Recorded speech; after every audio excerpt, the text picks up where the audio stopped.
ladies and gentlemen. Thanks for watching the news on the television of Burkina Faso. Welcome to this special program. Today, I'm receiving a guest, and with him, we are going to talk about the fight engaged by the AES countries. With him, Ramzo Yunus. Welcome and thanks for coming. Thank you for having me. You are an Afro-descendant. You are the founder of many organizations, of which the Organization of Human Rights Policy Officers and the Afro-Descendant Union. Through these organizations, you set yourself some objectives: black people's sovereignty and self-determination.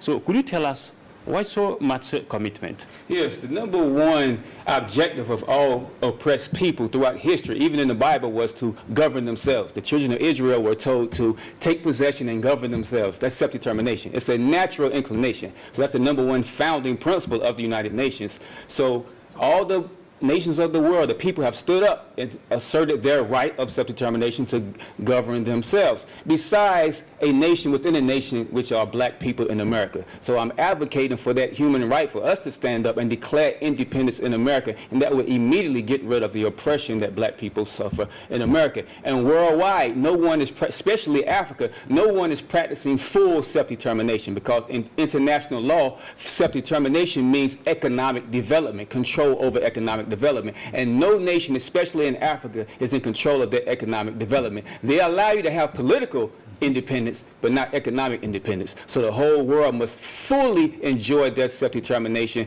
and we're pushing for that worldwide, and definitely amongst us in America who have no self-determination, including political independence.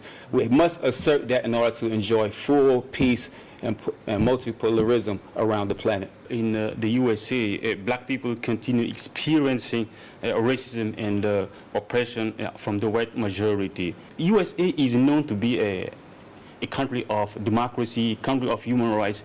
How can you explain this? Well, that's a facade. Even the Bible says the devil will appear as an angel of light. So America wants to be this angel of human rights, but actually, it's the biggest human rights violator on the planet, and they support the second human rights violator, being the state of Israel. But if America was to put on an image of human rights, then of course they have to respect our human rights. And the number one human right we're talking about is self-determination. According to human rights, America doesn't even exist anyway, because it's an illegal occupier. So they'll say human rights, but when the mirror of human rights is put against them, that's when they are in opposition. Burkina Faso, Niger, and Mali created the alliance of Sahel states, not only to combat terrorism, but also for the true independence, for self-determination. Do you share the vision of these two countries? Well, that's the whole Pan-African vision. Of course, I share that vision. I want black people to be independent, not just us in America, but worldwide, especially in Africa. We must have full independence, full sovereignty, not just political sovereignty, economic control. And that's what the fight is all about. They don't care if Mali, Niger, and Burkina Faso were exercising political independence, but once you destroy their economic control, that's when they worry. So of course, we stand with Mali, Niger, and Burkina Faso in that full independence, full recognition of the right of self-determination. So recently we've seen the accusation of American General Michael Langley against Captain Ibrahim Traoré, the president of Faso.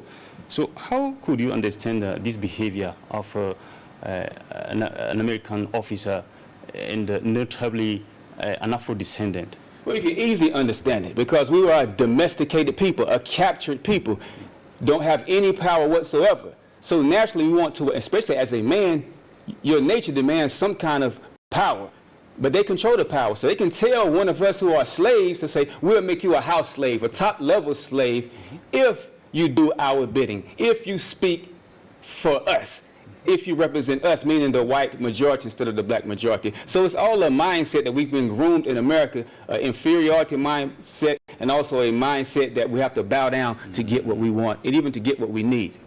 So he's of that mindset. If I want some power, if I want some money, even though I don't feel this way, I will say whatever the enemy wants me to say. But we saw that on the 30th of April 2025, a citizen watch association from Burkina and Pan-African organization from many countries across the world. They organize demonstration in support of Captain Ibrahim Traoré and the other AES member states leaders. So let me know what's the question? What as a leader of a CSO, CSO, as a leader of CSO, what will be the next? I'm sure that you supported the initiative. Yes. What will be the next step? The next step will, first of all, continue the mobilization, but mobilization with an objective, like we will be doing again during Black Summer, starting on July the 4th. We hit the streets again, but this time we're hitting the streets again to declare full independence of Black people in America and Africans on the continent.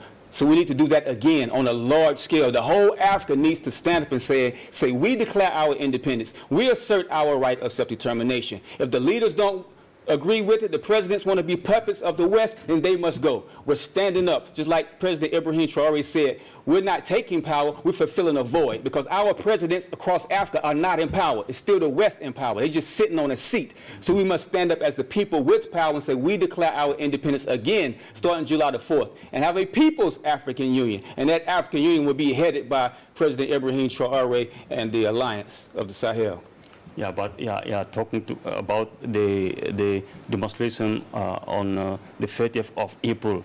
Could you come back to this demonstration? Did you do something special in link with this demonstration? Well, I was in Aswan, Egypt, but my comrades in America, they stood up, they marched, they protested. Some of them even visited the embassy in Washington, D.C. and stood out in front of the embassy of Burkina Faso in support of Traoré, and many people across America did the same. Many of my comrades, but fortunately, I was away because I'm doing something in Egypt, so I did not get to participate. But we want to do it again this summer. Stand up, independence, sovereignty to be respected for the Sahel states. All right. So what would you like to tell the president, Captain Ibrahim Traoré, and the other AES leaders? Please unite with us. Hear our cries as well for unity with the Sahel states, the Black Americans. We are a key part of this struggle against imperialism. We are in the #1 position to end imperialism. We are in what they call the belly of the beast. We are a Trojan horse. So once Black people assert their full right of self-determination within America, then we have power in America, and America powers dwindle to keep on fueling this imperialist agenda. Because America is the #1 source of fuel for the imperialist agenda. And Black people are the #1 position to stop that source from fueling imperialism. So some said that terrorism that Sahel states are experiencing today is linked with imperialism. Do you share this view? Of course it's linked with imperialism. First of all, the condition that influences some to even join a terrorist group because of poverty, that was caused by imperialism. And then imperialists actually outright just organize the terrorists to do what they do as well. And then they recruit from the poor. But if we end poverty with our initiatives of independence, of self-determination, then they won't have any motivation. If we stand up against the imperialists and cut off their source of power, then they won't be able to even fuel the terrorist group and organize those terrorist groups. This afternoon, Captain Ibrahim Traoré is presiding over the inauguration ceremony of Thomas Sankara Mausoleum. Do you have some comments in relation to this event? It's about time something like that happened for Thomas Sankara. He's one of my biggest heroes, probably #2 hero in Africa because of his principles that he had for Burkina Faso. So that's a great thing that he's doing. It's long overdue. We know that the president that was here, Blaise, I don't know how to pronounce his name, Compaoré, he was, one that had something to do with his demise. So now he's finally getting recognition. He's not just recognition, but President Traoré is also representing those same principles. So that's symbolic what's going on today. What he's doing as far as a president in the struggle against imperialism, that's the real honor to Thomas Sankara. So we stand up and we support that. We applaud that honor to Thomas Sankara mostly.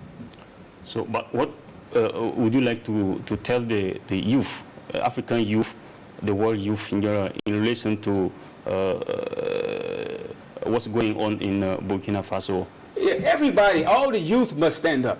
The youth must stand up and join the revolution. So they can kill, as Fred Hampton used to say, who was assassinated by the American government, Black Panther leader, you can kill the revolutionary, but you can't kill the revolution. Yeah. So if more people stand up and be part of this revolution, it can't be killed.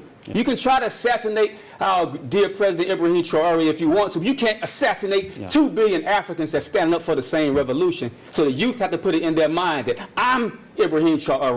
You're Ibrahim Traore. We're all Ibrahim Traore. And now the revolution continues, regardless, for the next 100 years or 1,000 years. But we expect to end this revolution quickly this year. Thomas Sankara said it. If you kill Thomas Sankara, millions of Thomas Sankara will be born. There it is. So, do you think is this which is happening?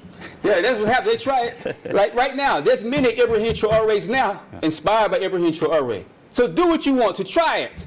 We will rise up again as another Ibrahim Traore, but we're not even going to let you touch our brother in the first place. You are planning to organize in next July an event in the U.S. What is it about? Well, July the 4th, everywhere, the U.S. and in Africa. We want Africa to stand up as well. It's we call it Black Independence Day. Africans and African Americans, Afro-descendants must rise up, and we're declaring independence where we live in America, according to our right of self-determination. We can actually take over where we live. Donald Trump, United States government will have no power. It's called the right of self-determination. So we're organizing black people to stand up everywhere across America and take political control over our communities, which is over worth $15 trillion in real estate value alone. And from that value, we have created a $1 trillion fund to finance the development of revolutionary Africa, beginning in Burkina Faso. So we'll come back to Burkina. So you are saying that terrorism is linked with imperialism. Are you hopeful that terrorism can be fought down? Oh, it can be eradicated immediately. Yeah. We have a plan. That's why I have to speak with your president and Minister of Defense, Intelligence, whatever necessary authorities. It can fall immediately. It's weak. It's weak. It's just certain things holding it up that can be easily knocked down. And we will discuss that with your president, but it's over with for imperialism. We're putting a nail in that coffin. We are getting too close to the end of this program. What do you think is important, and you want to come back to it? Yes. Well, self-determination. We got to realize that. We're not enjoying self-determination. Realize we have that principle. Realize that unity is needed to enjoy full self-determination. And let's unite as a people. It's called Pan-Africanism. Unite as Africans. Unite as Africans at home and on the continent and abroad via our human right of self-determination. Let's stand for that with our life. The full meaning, which means all peoples have a right of self-determination. By virtue of that right, they freely determine their political status and freely pursue their economic, social, and cultural development. We got the political status in Africa. We need the economic control in Africa and the political status in America. That's the message I'm giving out to the people. Stand up for your full self-determination, which includes reparation. France owes, Britain owes, but we have to stand up and take what is owed to us, just like they would do, via our right of self-determination. Now, what's your call, your appeal to the youth, or maybe? Youth, yeah. Join your patriotic organization. You have a patriotic organization. Join that, organize to support the efforts of President Ibrahim Traore, the Sahel Alliance, and whatever revolutionary leadership exists throughout Africa. The youth, we must join and become united and organized together. That's my message. So before we conclude this program, I will ask you, what's your final word? My final word is, we love what the president is doing. We love you, President Ibrahim Traore. Continue to fight, continue to struggle. Let's unite and end imperialism forever. Thank you very much, ladies and gentlemen. This program has come to an end. I remember that my guest was Mr. Ramzo Yunus. He is the founder of many organizations, Pan-African organizations. He was born in the USA, and he is an Afro-descendant. His fight is for the self-determination of African people and people in general from the continent and from across the world. So thanks for coming. Thank you, brother. Thanks for having me. Salute. Thank you, ladies and gentlemen, for watching, and goodbye. Stay tuned to the television of Burkina Faso.